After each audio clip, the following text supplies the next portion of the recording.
Welcome back, savers, learners, and investors. My name is Joshua Cam, and today we will be talking about Rich Dad, Poor Dad, written by Robert Kiyosaki. So tying this into my last book review, about a year and a half passed before I decided to read another self-help book. And that self-help book was, of course, Rich Dad, Poor Dad. I've always been an avid watcher of financial YouTubers like Graham Stephan and Andre Diek. Hopefully I'm saying that right. If I'm not, just correct me in the comment section below. I believe it was Andre who recommended this book in one of his videos.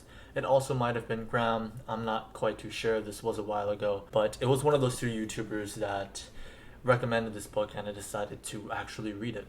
Again, Rich Dad Poor Dad was written by Robert Kiyosaki, and he is a huge financial guru and is an expert in real estate, owning thousands and thousands of rental properties across the United States. I know who Robert Kiyosaki was before reading this book, and I knew of his book, but I didn't really get a chance to reading it until about a year ago. Robert talks about how your mindset and your thought process plays a tremendous role in becoming successful and wealthy. I'm not going to summarize his book, mostly because I think Robert does an amazing job explaining his thought process in becoming rich. But I will explain some of the things that I found important that put me kind of in the right path to becoming successful. The things that I'm going to be talking about today is the art of the rich mindset or positive mindset, financial literacy, and also understanding why action must be taken. You can read all the self-help books you want, watch all the financial YouTubers you want, follow the most successful investors in the world, but if you don't take action, nothing is going to happen. I will only be covering small parts of chapter 2, mostly because I think Robert does an amazing job in explaining his topics. I still encourage you to read this book because this book still holds an exponential amount of information that I do not share in this video. So Rich Dad Poor Dad is basically Robert Kiyosaki's life, and he talks about how he grew up with a rich dad and a poor dad. His poor dad was his actual dad, who was a teacher, and his rich dad was his friend's dad, who was a very successful and wealthy man. While growing up, he learned a lot from both of his dads, and he explained it in this book. Now, the very first chapter, Robert talks about how the rich don't work for their money. He expands on this concrete idea throughout his book, and it's basically the building block that many successful people use. I'm going to quote something that Robert's poor dad told him that kind of blew my mind. "So how come you're not rich, Dad?" I asked. "Because I chose to be a school teacher. School teachers really don't think about being rich. We just like to teach. I wish I could help you, but I really don't know how to make money." This was on page 31, and before reading this, I thought that everyone wanted to be rich. I thought that people, no matter the profession, had the end goal of becoming successful and wealthy. This quote made me more motivated because I hold a goal that wasn't held by the many, and it pushed me to try to want to be more successful and wealthy. Which, before reading this, I thought that everyone held this ambition. Not everyone aspires to be rich. It's a mindset and a thing that anyone can learn, like any profession. In the very first chapter of his book, Robert explains what it takes to become successful and wealthy. And he shows us what happens to people who don't heed his warning and allows the world or their superiors to run their lives for them. Robert goes over a fallacy that I lived by for much of my working life. When I first started working, I would blame my boss, my job, my position, and my wage for my problems in life, when in reality the only person to blame was myself. At the time when I first started working, I was only 15, and I was scared to take chances in the workplace. I was scared to experience more than I could handle at that time, and I was scared that I was going to let my boss down or not succeed at the task at hand, not realizing by the end of the day, if I did make a mistake, it could easily be fixable or reversible.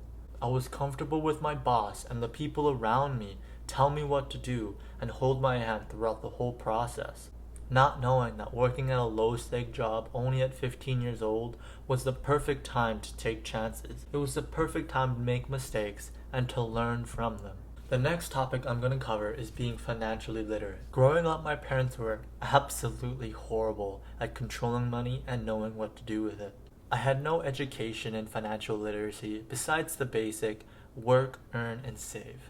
And when I started to read more of Rich Dad Poor Dad, I realized that being able to speak the language of money will typically lead you to making more money. Robert quotes his rich dad by saying, "If you want to be rich, you need to be financially literate." Before reading this book, I had basic knowledge in finance and some financial jargon, mostly because of high school classes and some college classes that I took. Not realizing that they were just words stored in my head with textbook definitions, I wasn't really able to put all the pieces of the puzzle together.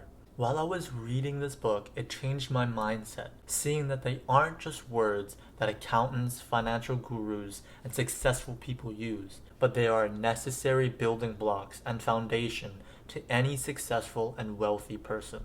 Knowing what an asset or a liability is great, but knowing how to use an asset or liability is a whole different ballpark. Being able to not only understand what you're reading, but apply it to things throughout your life is very important when you're first starting your journey to become financially successful.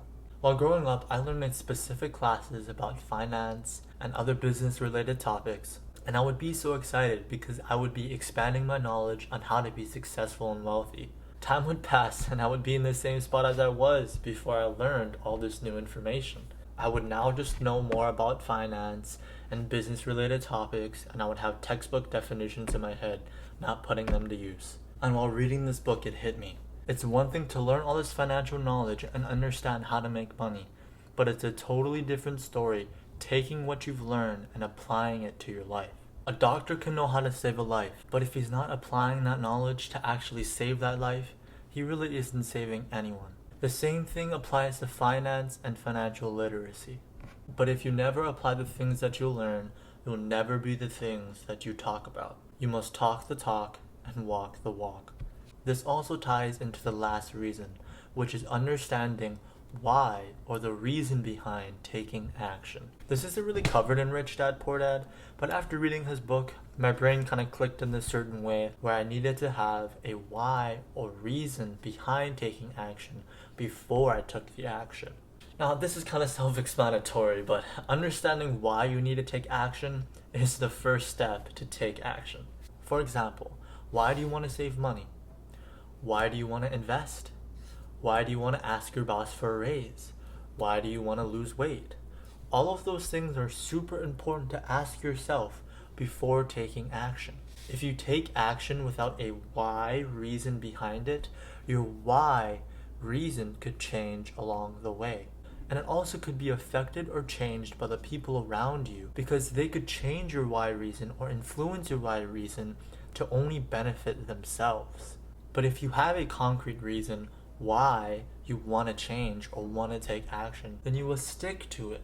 And you won't allow other people to change or influence that because you set them yourself. And as I said before, there is no greater driving force than wanting to see yourself change or wanting to see yourself succeed. An example, let's say you work at a 9-to-5 job and you're an underpaid employee at a business, and your boss doesn't recognize your hard, irreplaceable work that you put in. Then one day you've had enough of being pushed around and you want to talk to your boss because you want to be heard. But if there's no why reason behind talking to your boss besides wanting to be heard, then that's all you'll get. Or worse, maybe even less, because you won't be prepared for the conversation you want to have.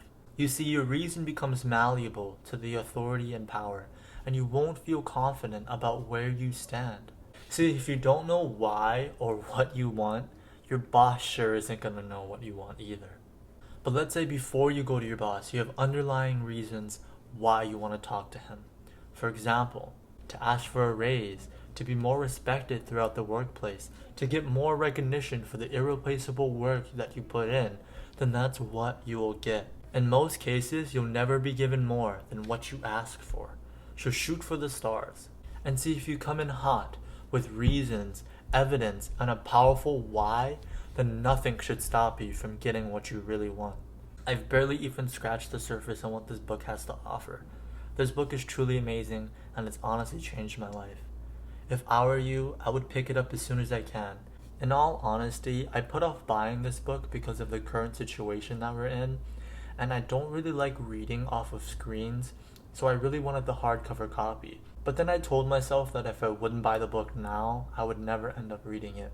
So I ended up just buying the electronic version of the book. And if I were you, if you can't go outside because of what's going on right now, just do yourself a favor and buy the electronic version. This book is amazing and you'll fly through it like I did. And trust me, you won't regret reading it. Again, I wanted to thank all of you for stopping by and watching my content. Please leave any feedback, positive or negative, in the comment section below, and I'll be sure to read what you have to say. Mahalo.